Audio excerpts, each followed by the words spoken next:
안녕하세요. 경자입니다. 7월 마지막 청약 종목인 HYTC가 수요 예측 결과를 발표했습니다. 결과를 보고 고민을 좀 많이 했는데요. 일단 하나씩 말씀을 드려보겠습니다. HYTC는 이번 주 목요일과 금요일에 청약을 합니다. 환불일은 8월 2일 화요일이 되는데요. 그래서 환불 기간은 4일이 되는 청약입니다. 수요 예측 결과부터 보겠습니다. 기관 경쟁률이 1481대 1이었고 의무 확약 비율은 6.1%였습니다. 의무 확약이 좀 낮았지만 그래도 기관 경쟁률이 1000대 1 이상 나오면서 괜찮은 수준이었는데요. 그런데 왜 자꾸 영창케미칼이 생각나는지 모르겠습니다. 화면 보시면 영창케미칼의 수요 예측 결과와 사실 비슷하거든요. 최근 우리를 힘들게 했던 종목이 두 개 있었죠. 위니아에이드, 영창케미칼인데요. 영창케미칼은 사실 충분히 청약을 해볼 만한 수준의 수요 예측 결과였지만 손실을 주었습니다. 그래서 영창과 비슷한 수준으로 수요 예측 결과가 나왔던 HYTC를 고민할 수밖에 없었는데요.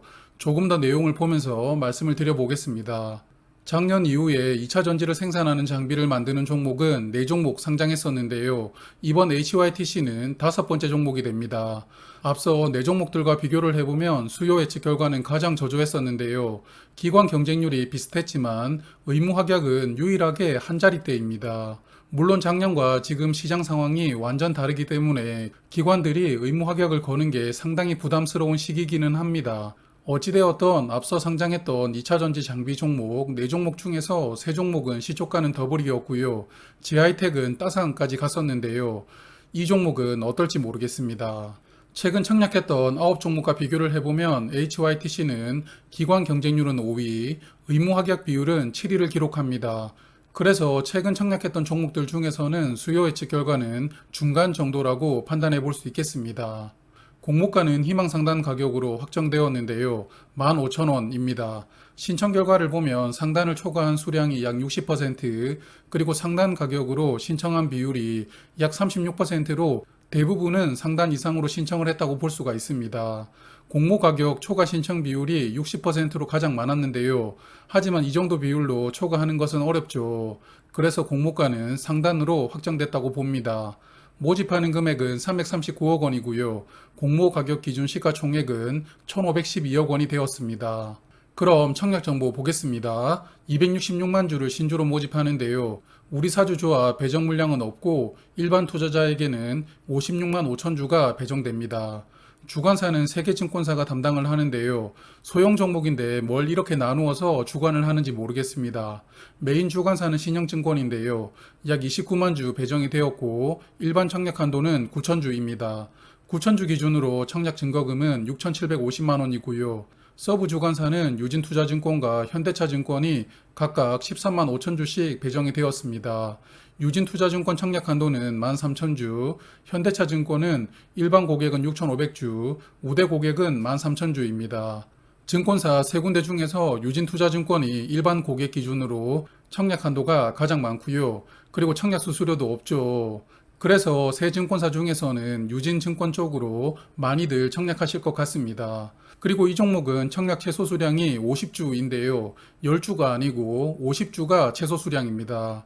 그래서 균등 청약만 하실 분들은 50주 증거금 37만 5천 원을 이체를 하고 청약하셔야 됩니다.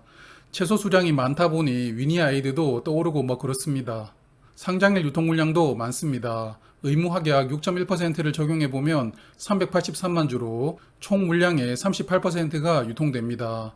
유통금액이 574억 원이었는데요. 소형 종목 치고는 유통금액도 꽤 되는 편입니다. 또한 기존 주주 물량도 많은데요. 전체 물량의 16.6%가 기존 주주입니다. 그나마 상장일 유통 물량 중에서 공모 주주보다 기존 주주 물량이 약간 적다는 게 다행이라고 볼 수는 있겠지만요. 여하튼 부담스럽다고 생각을 합니다. 그리고 상장일에 스톡옵션으로 약 24,000주 추가될 수 있는데요. 그래도 스톡옵션 전체 물량의 0.2% 정도거든요. 그래서 신경 쓸 정도는 아니라고 생각을 합니다. 그리고 이 종목도 환매 청구권은 부여되지 않았습니다. 자, 그럼 정리를 해볼까요? 워밍업에서 2차 전지 장비 대장주인 PNT와 비교를 해보았었는데요. 최근 4분기 실적으로 비교를 해보았을 때 HYTC가 PNT보다 이익률이 높습니다. 특히 20%가 넘어가는 이익률은 제조업으로서는 상당히 훌륭한 수준인데요. 그래서 기술력이 뛰어난 제품을 만들고 있다는 장점은 분명 있다고 봅니다. 다만 PER을 보면 밸류는 PNT보다도 높게 상장하는 구조인데요. 그래서 상장일에 공모 가격보다 조금만 올라도 PER이 금방 20을 넘어가고 30까지도 육박할 수 있습니다. 아무리 2차전지 관련 종목이라고 하지만 사실 장비 종목들은 기대감과 실적이 점점 갭이 줄어들면서 어느 정도 제자리를 찾아가고 있는데요. 공모가 기준 PER이 19라면 개인적으로는 큰 메리트가 있을까라는 의문이 듭니다. 또한 앞서 영창케미칼과 묘하게 닮았다라고 말씀을 드렸는데요. 수요 예측 결과뿐만 아니라 유통 물량 구조가 비슷합니다. 화면 보시면 수요 예측 의무 가격을 적용했을 때 영창케미칼은 유통 물량 비중이 35.1%였고 유통 금액은 660억 원이었는데요. HYTC는 유통 물량 비중이 38% 그리고 유통 금액은 574억 원입니다. 비슷하죠? 그리고 기존 주주 물량이 상장일부터 꽤 많이 나오는 것도 비슷합니다. 그렇다 보니까 자꾸 영창케미칼이 떠올랐던 것 같습니다. 그래서 이 종목은 수요 예측 결과는 무난하게 나왔는데요. 다만 자꾸 영창케미칼이 오버랩 되는 것도 있고 이 공모 가격이 메리트가 있을지도 의문이라고 말씀을 드렸죠. 그래도 기관 경쟁률이 1000대 1을 넘었으니까 균등 청약만이라도 해볼까 고민은 했었는데요. 마침 유진투자증권은 수수료도 없으니까요. 하지만 그냥 깔끔하게 이번 청약은 패스하는 것으로 결정을 해봅니다. 개인적으로는 작년 이후 기관 경쟁률이 1000대 1 이상 나왔던 종목을 처음 패스하는 것 같습니다. 영창이 어느 정도 영향을 주었다고 생각이 되는데요. 하지만 청약하지 않는 이 종목이 상장일에 또 좋은 성과를 준다면 저의 마음이 또 바뀔 수도 있겠죠. 그래서 투자는 늘 어렵다고 생각을 합니다. 구독자분들도 잘 판단하시고 성공 투자로 연결하시길 바라겠습니다. 그럼 오늘은 여기에서 인사를 드릴게요. 고맙습니다.